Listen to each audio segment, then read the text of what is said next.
Nabalitaan ko na sabing ganun may nagsabi daw sa'yo na hindi daw totoo na papagawa kita ng bahay.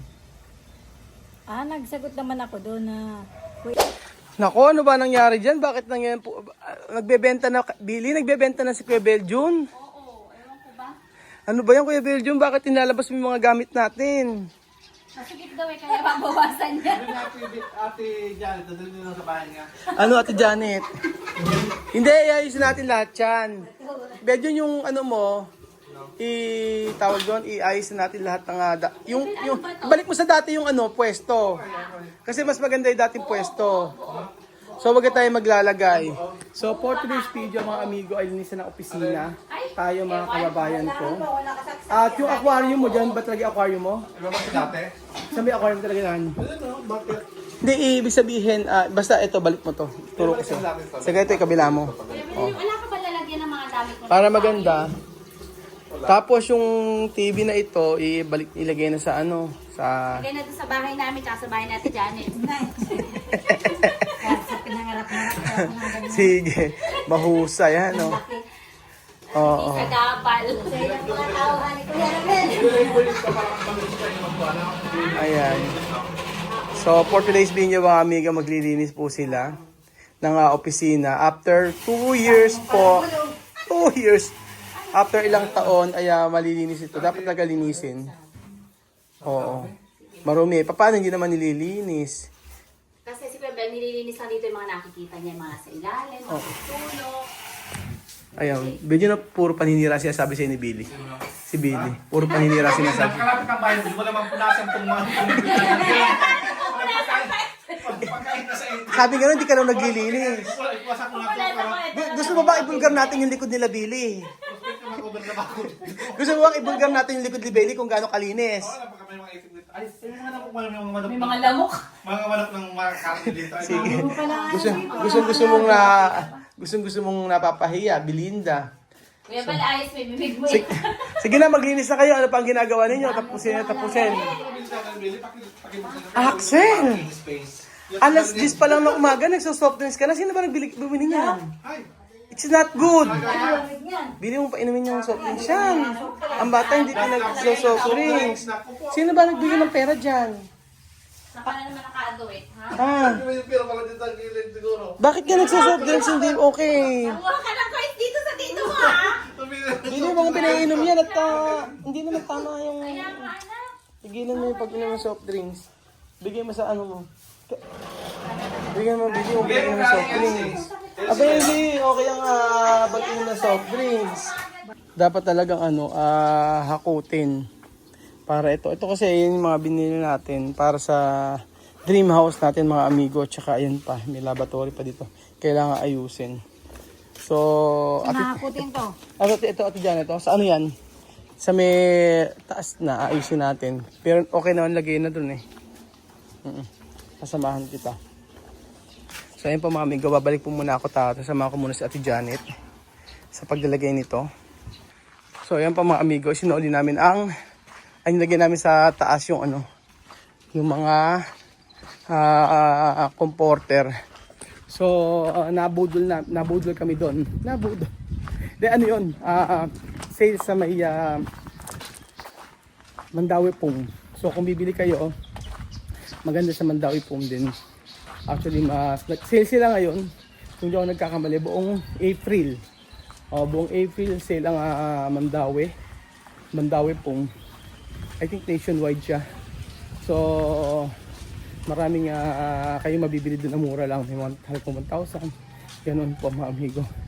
So ngayon, nagkaroon na tayo ng time para maglinis-linis. At sa totoo lang, araw-araw dapat naglilinis ng bahay. Kagaya niya. Ayan. Mataas. Saan? Ituturo ko sa inyo. Remote ng aircon, dali mo na. Oo, lahat ng hindi naman bagay dyan. Anak ko naman dyaryo doon. Oo. Lahat ng hindi dyan. Tagalin natin. Papatanggal ko, papabuhat ko. Pero ito hindi muna. Oo nga. Oo, papa-screw. Screw. Papa-screw ko. Pero ito hindi pa pwede. Yung TV, papatanggal ko na rin. Para at least doon na. Huwag lang mababasag. Oo, at ano ito, Janet? Ay, mga basura, no? Ay, may lababo rin pala. Kailangan mailagay na kasi gamit ito para mailagay. Ay, para mailagay sa kung saan dapat. Maganda kasi talaga na ano, Ayan doon. na... Sa kasa. Ayan, tama yan, Bilins. Ang galing mo sa partner. Ayan, o, di ba? O, wag mong ganun, anak. O, di ba, sabi ko sa'yo, ang soft drinks hindi mainom sa bata. Ano? Ang sagot? Opo. Dahil diyan yung ano yung request mo sa aking request mo sa aking regalo? Ano 'yon? Bike. Ay, bike na ngayon. Pambira. 'Di ba? Nung isang araw ang inihiling mo lang, 'di ba? Nung isang araw ang inihiling mo lang ano? 'Di ba sabi mo ano lang? May ano isang araw ang gusto mo? Unahan niyo pa ako sa bike ah. Ano ba? Bike gusto mo? Anong klaseng bike? Bike ni Chuchen, gusto nyo? Kayong dalawa, meron yung bike ni Chuchen. Tapos, ano kayo? Gusto mo ba yan? Ah, galing lang. O sige, sayo ka muna. Hawak mo ang beat. 1, 2, 3. Hawak mo ang beat. Hawak mo ang beat. Hawak. Hindi, lakasan mo. 1, 2, ganun, ganun. Yung kamay, ito, di ba? Ganun. O, ganyan. O, yan. O, paano? Hawak ng beat. O, sige. Kailan ba birthday mo? Kailan ba birthday nila eh? Kailan birthday? Naku, November pa. Baka pagka Si Ray nang malapit. ang pinag-uusapan natin muna, ere. Kasi ito nangihiling. Bike ang gusto mo? Sure ka? Sige, di ka na inom ng soft drinks, ha? Sagot. Lakas mo! Opo. Ayun, opo. Ayan pa mga amigo. Kami ay naglilinis pa dito. So, papatanggal ko na yung mga TV. Yung mga TV, papatanggal ko na yan. Medyo ni papakabit pala yung mga, andahin natin aayusin pala dyan. Yung mga ilaw, ayusin pa. Yung mga ano. Alam mo nung ayan, ganda niyan. Ay, sabi yan. Ano yan eh? Hindi, sa ano yan? Sa bahay. Di ba yung ko sa'yo? Lalagyan ng aquarium, pinaalam ko sa pinaalam ko sa'yo. Bakit di ba sa bahay yan? Bakit dyan mo ilalagay? Wala ka lagyan ng aquarium, bibili ka ba? Gustong gaban ako. Sorry po, Boss Amo. Boss Amo, sorry. Sorry po, Boss Amo. Sige po, sorry na, Boss Amo. Sige po, pasensya na. Oo. Nagtatanong Sorry na po, hindi na po ako magtatanong. Pasensya na po. Alam mo yung sa may bahay natin, ano? Yung sa may bahay natin, dapat, kung eto lang, ano, eto ang ganda to sa Wilcon to. Gusto ko yung ganitong kulay na black eh. Hindi naman siya dumihin eh. Sabi, Hindi halata yung dumi. hindi na tayong dumi. Hindi kumakapit ang dumi. Hindi halata ang dumi. Kuya Benjo, wag mo i-ano sa likod. Wag mo ilagay sa likod na maano yung pintura. Wag mo i-ano sa likod. Ayan, maglagay ka ng space. Kasi pagka dinidikit mo, masisira yung pintura. Dumi na maano. Istuko-istukuhan pa naman yan. Napakahirap gawin. Saan yan? Ano yan? Amin na. Magpamapot sa bili ka. Hindi mo na, dyan mo na. Hindi. Kutsara sa bahay. Pakilayin mo na Ate Belinda ron, sa taas. Saka, Oo, mahirap nang ilagay doon sa resort kasi hindi pa naman na halos tapos doon. mabilis tong ano. Mabilis siya na ano, grabe ka, napaka-judgmental mo. Sabi ko lang mga ma-shoot, di ba pwede ma-shoot sa basurahan? Huwag kang sige, diretso. Okay, dines. Ayan. Ayan pa mga amiga, malinis na naman po ang ating opisina. Yung TV hindi natin tinanggal kasi po baka mabasag doon at hindi pa tapos. At ayan po si Ate Janet, alas 4 na po ng hapon. Nagdidilig-dilig po dito. Ganyan po kasi pag ang Ate Janet ninyo. So sa maghapon po, bumalik siya ng hapon dito. Sa maghapon po, bumalik sa maghapon dito. Mali. So umaga nagpunta, ng hapon bumalik. O ganun po mga amigo. At ganyan ang kanyang kasipagan pagkayari.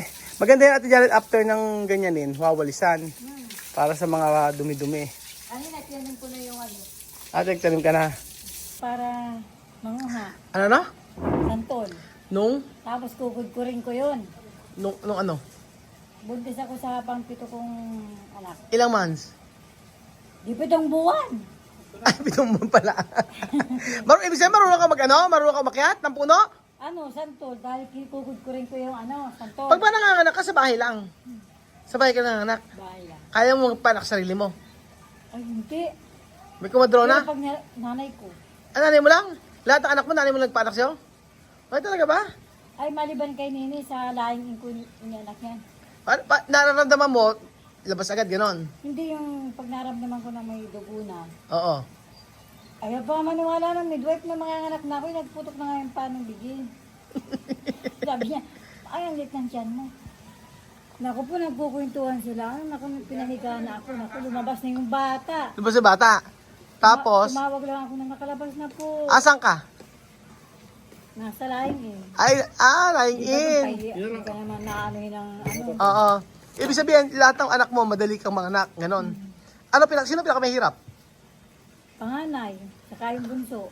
Yung buso, mahirapan ka pa? Oo na, ataras na ano, labas, papasok. Ilang oras na ka nag-labor? Matagal din, maghapon eh, lumaba na ulo nun. Ay, ba't ayaw mo pa, cesarean? Ay, hindi. Ala ka cesarean. Pera. Ano, ay isipin mo siyempre lagi, pera tayo, mahirap nga ang buhay. At saan, iisipin mo para, normal, ganon. Normal. Mm-mm. Yung panganay, dahil ba, Ano mas mahirap? Manganak o mag-alaga? parehas lang. Parehas lang. Ano mas mahirap? Dala mo siyam na buwan, ano, tapos sa alagaan. Ano mas mahirap yung manganak, mag-alaga, o bumuhay? Pare-parehas. Pare-parehas daw. Wala pa. Parang naging tubig. Ate Janet, ano yung nababalitaan ko? Ha? Ha? Ano yung nababalitaan ko na sabing ganun may nagsabi daw sa'yo na hindi daw totoo na papagawa kita ng bahay. Nagsagot naman ako doon na kung ipapagawa, salamat. Kung hindi mapagawa, salamat pa rin. Ganon. Sabi ganon, wag ka na umasa ganon. Hindi naman sabing wag umasa. Ay, hindi totoo yun, na ganun lang. So, yun ang sagot ko. Sabi ganon. At least positive pa rin yung sagot mo, di ba? Ang aga ni Ate Janet ba naman na sinasabi? Ang aga ni Ate Janet, nung isang araw pa to, sabi niya, may nagsabi daw sa kanya na hindi daw ipapagawa yung bahay niya. Hindi daw totoo na ipapagawa ko yung bahay niya. So, ngayon, tingnan lang natin, yun naman inaano ko. Sabi ko naman ako Ate Janet, pag nagpa-promise ako, tinutupad ko yun. Sabi ko, depende na lang kung anong sitwasyon. So, minsan, nagbabago yung isip natin dahil din sa sitwasyon, di ba? Like ganito, nung time po nung nasa dito si Joanna at si Wesley, na pangako natin na sila ay papagawa ng bahay. Tapos ngayon, nung bumalik sila doon, kita nyo naman po yung sitwasyon niya, hindi na pala pwedeng silang mag-stay na matagal sa Gabon. Diba? Hindi naman pala sila pwedeng mag-stay ng matagal doon at saka bumili ng bahay kasi ang kanilang passport ay ganyan sila. Ganun po mga amigo. So, may mga pangako tayo na syempre, dahil sa sitwasyon, hindi na nangyayari. Ganun. And then, like ngayon, nandun sila, namumuhay sila. Syempre, magbibigay naman tayo. Kaya lang, hindi na kagaya ng pagbibigay dati natin. Para sa mga bata na lang. Pero ang gusto ko kasi, magtrabaho talaga si Joanna. Mag-work siya para sa kanyang mga anak. Ganun po mga amigo. So, yun, sabi nga na yung pangako ng bahay at lupa ay hindi na tutuparin. Kung doon pwede silang bumili, pwede naman. Kaya lang, syempre, kita nyo naman yung sitwasyon nila ngayon. At mahirap ang buhay sa Gabon din. So, si Wesley nga gusto nang balik sa bumalik sa doon sa Equatorial Guinea. Gumagawa siya ng paraan para makabalik siya doon. So, ayun po mga amigo. Thank you so much po. At gabi na dito sa atin. Paalam po muna mga amigo. God bless. Sila ay nagkakapi-kapi pa. Ayan, mga marites ng bayan.